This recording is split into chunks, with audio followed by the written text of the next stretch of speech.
Lastly, I know that the Regents appreciated the update on the relief funds provided to the Budget and Finance Committee 2 weeks ago. Vice President Young provided pretty extensive presentation materials, and those are available on the online BOR website. But Chair Kudo also asked for an update today now that the third major relief bill has been funded, and he asked me to do something with pictures. So I will, if I can, I have 8 slides to summarize where we are, the status of the relief programs. So this is a minor update to a slide that Calvert showed a couple weeks ago.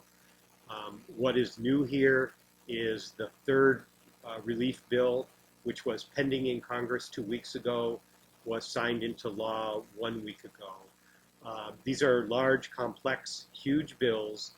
But I'm just going to focus on the Higher Education Emergency Relief Fund, or HEERF. There is a HEERF in each of the 3 bills, and we typically refer to them as HEERF 1, 2, and 3.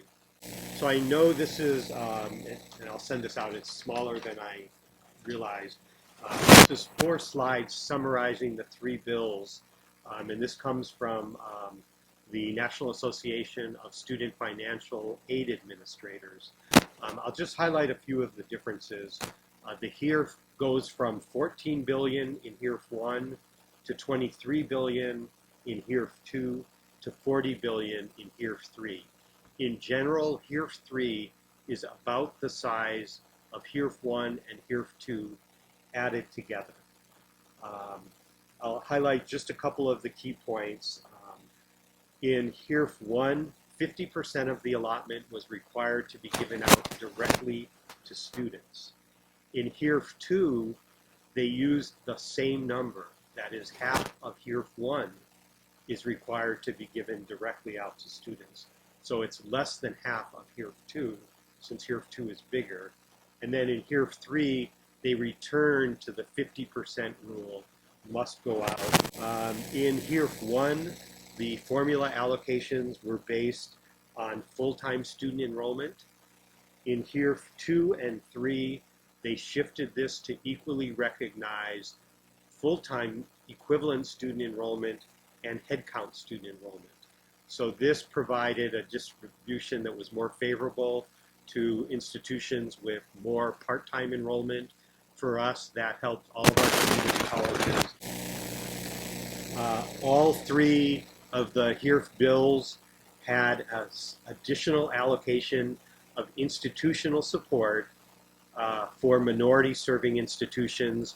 That includes the Black colleges and universities, it includes the tribal colleges, and it includes Alaska Native serving institutions, Hispanic serving institutions, Native Hawaiian serving institutions, and Asian American, Pacific, Native American, Pacific Islander serving institutions. Again, those numbers go up in each of the 3 HEERFs. And again, with the HEERF 3, a little more than the sum of HEERF 1 and HEERF 2. All 10 of our UH campuses qualify for this institutional funding as Native Hawaiian serving institutions and as we call them ANAPCs, Asian American, Native American, Pacific Island serving institutions. So this is additional institutional funding for all 10 of our campuses.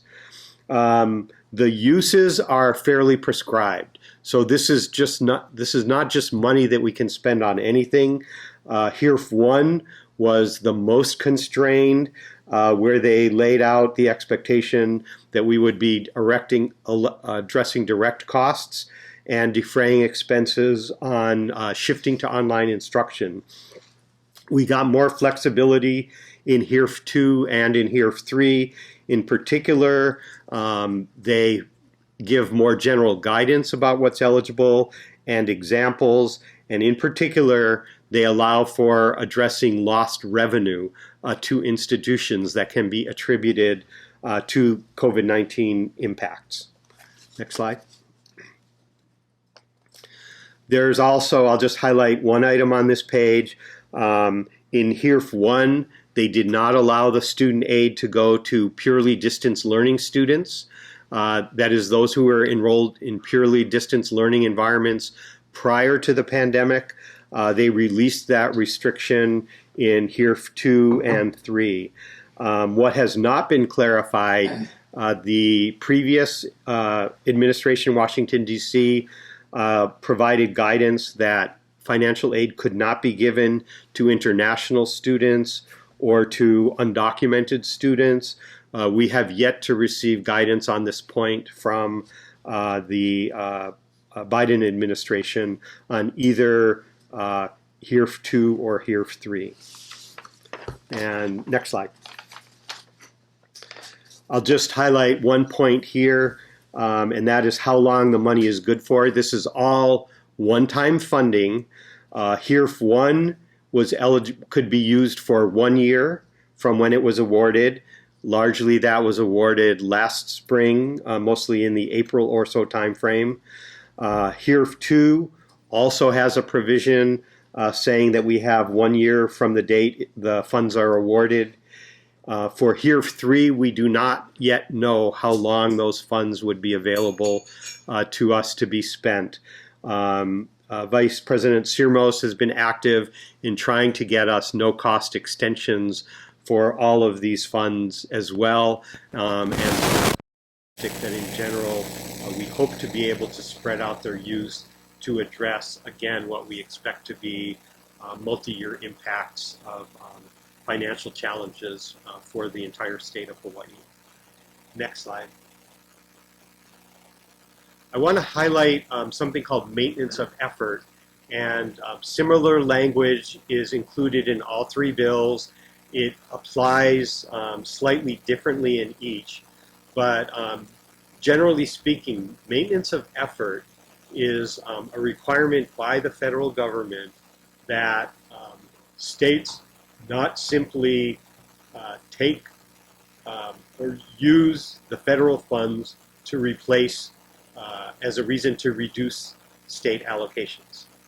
And so the idea here is that because of the substantial funding, and the K-12 funding is far more than higher education funding across the nation and here in Hawaii. The federal government did not want to see states say, oh, look at all the federal funding provided to K-12 and higher education. States can reduce their commitment.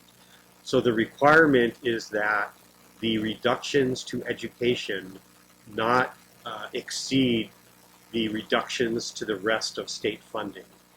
So this is something that I talk with the governor about regularly. Most recently, 2 days ago, Kelbert and his staff are working with the Department of Budget and Finance at the state level to make sure that the state of Hawaii adheres to this requirement for both UH and the DOE in its appropriations. Last slide. So this is actually what I think Regent Kudo wanted most. This is a picture of the funding. What I've done is I've grouped it into, so this actually represents 90 separate grants and awards.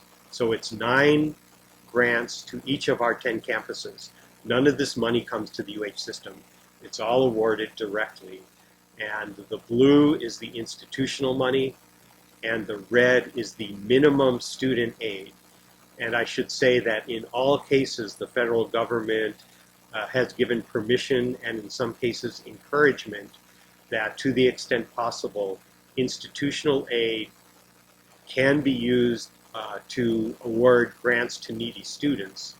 However, student aid must be awarded only directly to students rather than to the institutions.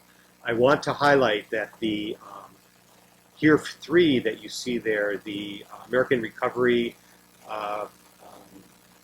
our program money, that is an estimate. The federal government has not announced the numbers yet for HEERF 3. In fact, 2 weeks ago they hadn't announced the number, all the numbers for HEERF 2. But the professional associations that run the numbers off of the formulas have been pretty accurate. So those numbers are not exact, but this gives you a sense of the magnitude of the dollars we're talking about from these 3 bills.